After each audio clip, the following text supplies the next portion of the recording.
The Sports Renegades podcast on SportsTownChicago.com.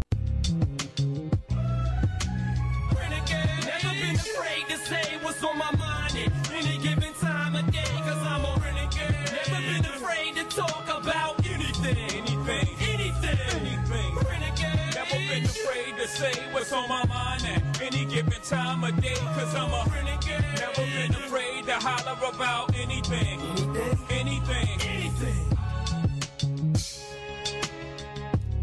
All right, welcome into the Sports Renegades here on SportsTownChicago.com. I'm Ryan Stuprich. And I'm Ryan Risky.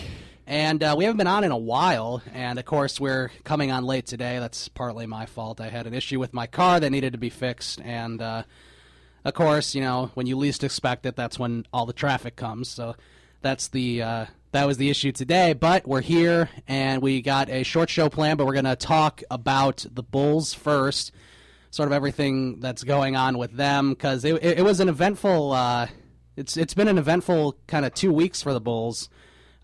Speaking of the Bulls, they're going to be in the Summer League final against Tom Thibodeau's Timberwolves tonight, so that'll be interesting.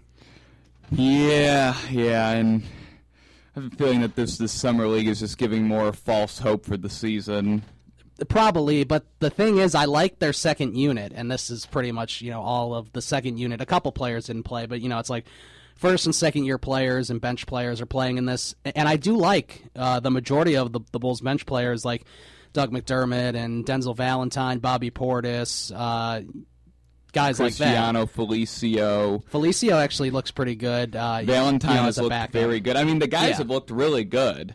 Yeah. I mean, except when you go back to the Bulls, when Gar Forman says things like the Bulls need to get younger and more athletic, he goes and signs a bunch of guys that are over 30 years old. Right. He did the opposite thing. I guess my opinion on it is kind of he, you know, when they decided to trade Rose and then they got Rondo, kind of an identical player to Rose, except Rondo passes more, Rose scores more. Rondo can't sort shoot, of the thing. though. Yeah, he can't shoot. Well, neither could Rose from outside. So that's, you know, sort of where I'm at it. I didn't understand. You know, I thought when they traded Rose, I thought, okay, they're going to go younger, and they were on record saying they were trying to go younger, and then they signed Rondo and Wade. See, I didn't believe that even before they signed Rondo and Wade, because if they're trying to get younger and more athletic, why would you take a 36-year-old Jose Calderon in return for the Rose trade? Right, and you know, then you just ship him off for nothing to Los Angeles. I think Robin Lopez, who is still on the team, is like 26, 27, something like that. Making I believe $14 million a year, and he's never averaged making more too than, much. I mean, he's never averaged more than 11 points in a season or more than 8 rebounds in a season. And again, to me, he seems like a worse version of Joakim Noah, who maybe has more offensive ability than Joakim Noah, but certainly doesn't have the defense that Noah has. No, I mean, literally, how funny would it be though? The Bulls and Knicks literally swap point guards and centers, and then the Knicks are getting the 2 good ones, and the Bulls are. I know. Although, I mean, you know, as you know, I mean, I'm not a big fan of Rose, but I do think he can do well in New York. I kind of hope he doesn't, I guess, just because, you know, I want it to be the right decision, but that never happens with the Bulls front office. So I'm it's thinking not that the decision to trade him was the wrong decision. It was the right one. It was the right decision. I think we said, I think it was last month, we said, and this is when there were rumors about Rose being traded. We said, you know, if people are trying to call you to trade Rose, you got to find a way to get that done. Right, and we were questioning the rumors because, as we both said, like if the team really had interest in Rose, don't you think a trade would actually get done? Yeah. And the Bulls had to choose between Rose and Jimmy Butler, and I think they made the right decision. They went with the younger guy that was under contract long term, except it's just like what they got in return for Rose. I mean, Jerian Grant could be good. I know he's a point guard. He's looked good in the summer league. Yeah, there's been a lot of guys in that summer league and sort of that second unit that I do like and that I think have a future with the Bulls. The problem is your starting 5 is worse than it was last year, and that's a problem. Like, overall, the starting 5 is worse than they it was don't really last have year. much depth in the rebounding positions as they've had, because before, remember, they'd have like Boozer and Noah and Taj and Omer Sheik, and now it's just kind of like they don't even have guys that should be starting. I mean, Taj deserves to start, except, I mean, if Felicio can prove to be good, or that he could start, or maybe he's just a backup player. We don't know if Nikola Mirotic can improve. I don't think he can. I'm kind of done with Mirotic, to be honest with you. I mean, he can shoot threes, and that's probably why he'll be starting next year, is because he can shoot threes. He'd probably start over Taj, I would think, just because they need some shooters in there, because Rondo can't shoot. Wade's not a great shooter, but he's a good shooter. Not from outside. Wade's terrible from the outside. Right, and sort of the same thing with Jimmy Butler. So, you got a lot of drivers, a lot of facilitators, which I guess is an upgrade from last year, but overall, the roster from last year was supposed to compete for the Eastern title, although it didn't because of injuries and the coaching and players not mixing together. The incompetence of the coaching staff. Right. That's also a big part of it. But that's one reason I think that they might miss the playoffs again this season, is because of the incompetence of Fred Hoiberg. Right. I think I saw something. I saw early power rankings. The Bulls were set at number 17, I think. So that would mean that they would just miss the playoffs, if you're going by power rankings, because, 8 teams in the East, 8 teams in the West.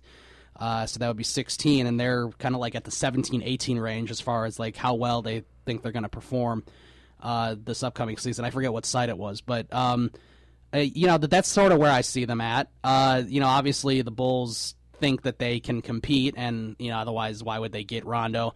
Why would they get Wade? Because Jerry Reinsdorf teams don't go into a rebuild. The thing is that both the Bulls and the White Sox are assembling the 2011 All-Star team. Yeah, I know. This is not it 2011. Really this is 2016.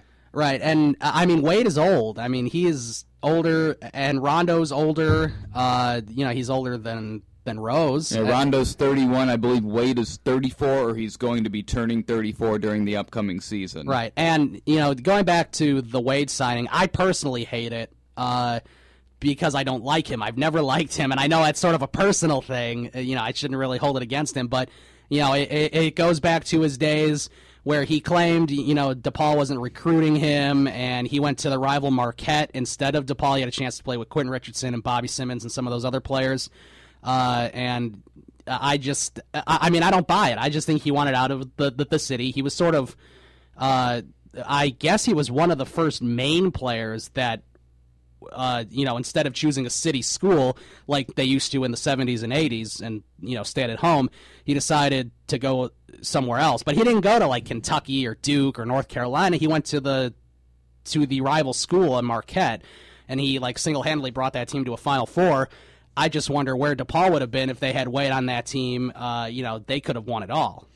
Right. And the Wade signing, it's not a bad signing. It's only for 2 years. It's not a bad signing. It's just as far as money, it just doesn't make any logical sense. Exactly. If they were competing for a championship, this could be considered a missing piece, one of the final missing pieces to your championship roster. Except this is a team that might not even make the playoffs. And Wade said in his press conference, he always envisioned himself playing in a Bulls I don't uniform. buy it. He talked trash about the Bulls for 10 years. And going back to that, if he wanted to play for the Bulls that badly, he would have signed back in 2010. Oh, yeah, for sure. But instead, he orchestrated that whole LeBron James and Chris Bosh to Miami thing.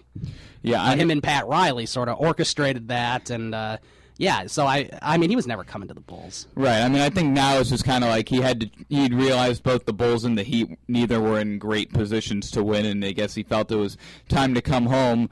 I don't see them winning a championship with him on the roster not with this roster at all. Unless they fire Hoiberg and hire a coach that is qualified to coach in the NBA. Right. Well, and the problem is, they were saying they're trying to get players more, accustomed to Fred Hoiberg's system. But are Wade and Rondo? Well, first of all, Rondo's not accustomed to anybody's system because he doesn't stand in the huddles, he doesn't play defense. And, he's a bad attitude on a team. That's been well documented wherever he's been, in Boston or Sacramento. And so in Dallas, remember he got benched in the playoffs. That's right, he was in Dallas. That's right. See, and that's the thing right there, where Fred Hoiberg's just going to let him have all his attitude that he wants. Where if Tom Thibodeau was still the coach, one, they wouldn't have signed Rondo. He would have been not furious. A chance. And if they did, Rondo would probably be too scared to have an attitude. Yeah. Exactly. And is Dwayne Wade, is he going to listen to Hoiberg? Dwayne Wade's a veteran NBA player, And Fred he's going to Hoiberg- try to. I mean, him and Jimmy Butler are going to try to run this team. And if Fred Hoiberg's still there, he's going to be like, okay, guys, listen to me, and they're not going to listen to him. Exactly, because he's a guy that's used to talking to like young kids, not professional players. So yeah, I mean, so his soft-minded attitude, I don't think is going to fit. And another thing is, it's like, whose team is it? Rondo said it was Jimmy's team in his press conference, and that's before they signed Wade. What if Wade wants it to be his team?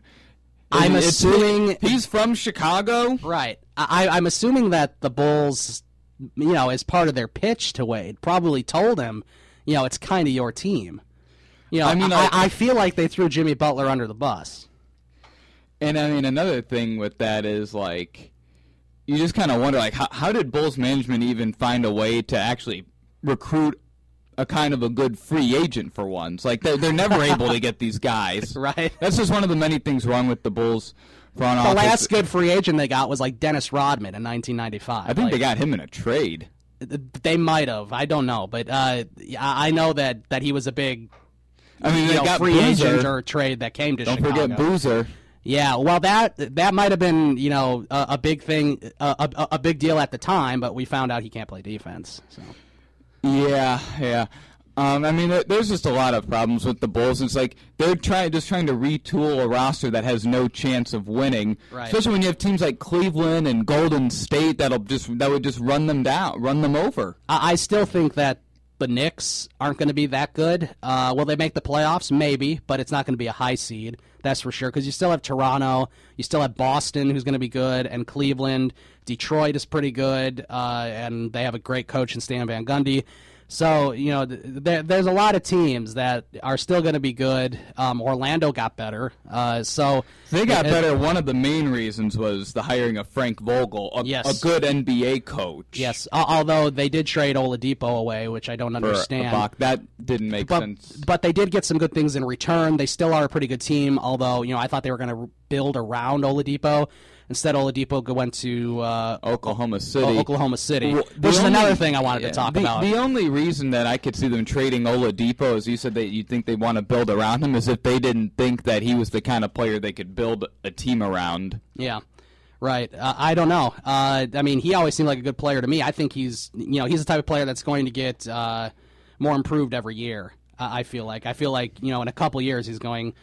Well, I think he'll be an all-star next year possibly, but I think he can, he'll be all-star and then keep going up. And I think him personally, he's in a good situation with Russell Westbrook.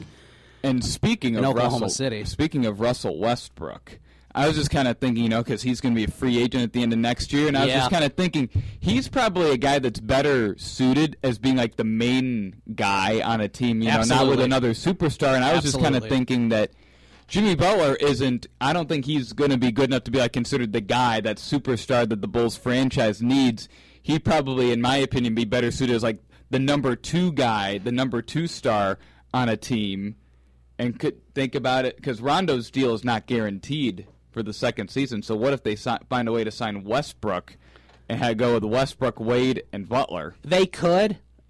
I think it makes a lot of sense, because Butler would be perfect as the number 2 guy. Yeah, my feeling, though, is Westbrook's going to try to stick it to Golden State and Kevin Durant, and I think he's going to stay there for a long time. Well, they might. I read there's a couple rumors that he might get traded because he won't sign an extension. Yeah, he won't. I'm sure that scares Oklahoma City, too, because, they lost Kevin Durant. And speaking of Durant, how surprised were you that he signed with Golden State? Not surprised at all. He's just the little baby that I always knew he was. I know. Because as you know, I've always been a huge fan of him ever since I've never been a fan of him. At Texas. I had a feeling that he'd do something like that. I wasn't shocked, but I was surprised. I thought he was going to stay with Oklahoma City just because he did so much for that community. And he's the fan favorite, no question about it. Yeah, not anymore. And not anymore. Now it's Westbrook. But, now he's a hated man. A lot of people, in Oklahoma City. They had such a great fan base, and really quickly too, because they started to win right away almost. So it's pretty crazy that he signed with Golden State, and it's just it just goes to show the money. There's just too much money going around. How can you say no? Yeah, I mean, that money issue is just something that I don't even want to get into.